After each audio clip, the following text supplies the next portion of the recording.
formidable robot.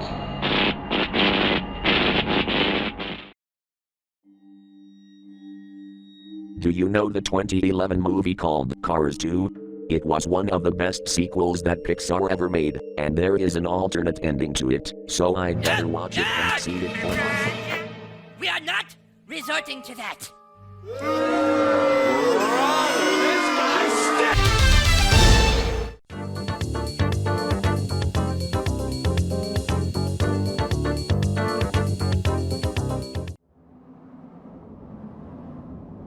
Anyone heard of the video Guy with a Knife?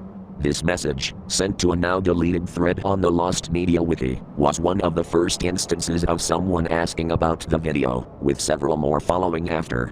Guy with a Knife, also known under the names Killer Stick Figure Stabbing or the Knife Man Screamer, was a lost video that was posted onto YouTube sometime during March of 2011 by the user DavidSticks47. The video, at least according to eyewitness accounts, would become infamous for not only its contents, but events outside the video. The video was described as, at first, being crudely drawn in MS Paint or some similar program. The figure in the video was a stick figure character, with two small eyes as well as a wide smile. Black text, appearing to be Sego script, appears alongside the figure, presumably narrating its thoughts or dialogue. The music used in the video was Waltzing Flutes, though muffled. The exact text isn't known, but a rough estimate of what it likely was is as follows. There are many things you can do with a knife like this. The figure holds up a poorly cropped out kitchen knife, looking at it in its hand. The scene cuts to the figure using the knife on a loaf of bread, with text simply reading, "Cutting bread." There is another cut to the figure making some sort of art piece, oddly featuring a different figure not seen in the video up to that point. The figure was a stick figure much like the one in the video, though with long black hair and a frown instead of a smile. Text appears reading, "Making art," with a smiley emoticon. The figure's face then turns to the camera, with new text appearing. Do you know what I did with this knife? This is where the music would cut out, and the video would suddenly shift.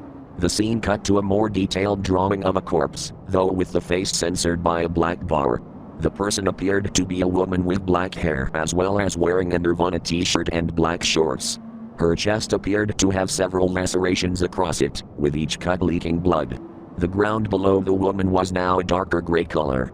The scene cuts back to the figure, now having a crazed smile and being more well drawn than the other scenes. The background was that of a sky, tinted red. Text would flash on screen, constantly moving rapidly in random directions. Some that were identified include, I'm sorry, I didn't mean to hurt her, it's my fault, I can't live on anymore." The music was a combination of distorted sounds as well as what was described as violent screaming. The figure's hand would then be in frame, revealing a kitchen knife. The figure would stare at it for a moment, before turning to the camera. The eyes of the figure would shrink, and the smile would grow wider. The figure would then stab themselves in the eye and slowly slice downwards, with sounds of squishing flesh and cracking bones accompanying it. Before the figure could finish, the video then cut to black. Text would then appear reading, "Have a nice day, smiley," before the figure, now with a bloodshot eye as well as part of its face completely cut open, would pop up from off screen to scream at the viewer, with the video ending from there. While the video itself was not found, there were several discoveries made regarding it. There was the discovery of a Wayback Machine archive, though the video itself isn't able to be played due to needing Flash Player.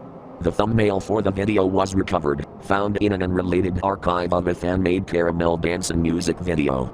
While several people would make discoveries regarding the video itself, a user would make one regarding the author, David Sticks, that completely changed the atmosphere of the search. One user of the established GWAK Discord server would discover a news article dedicated to the disappearance of David Buzinski. 3 months after the original posting of the video, David would be reported missing following an unfortunate encounter regarding his wife, where during a confrontation, David would accidentally stab her with a kitchen knife, causing her to collapse and be hospitalized.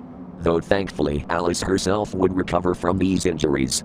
Colleagues that knew David would notice erratic behavior and paranoia during work hours, often suddenly staring at nothing for several minutes before returning to what he was doing.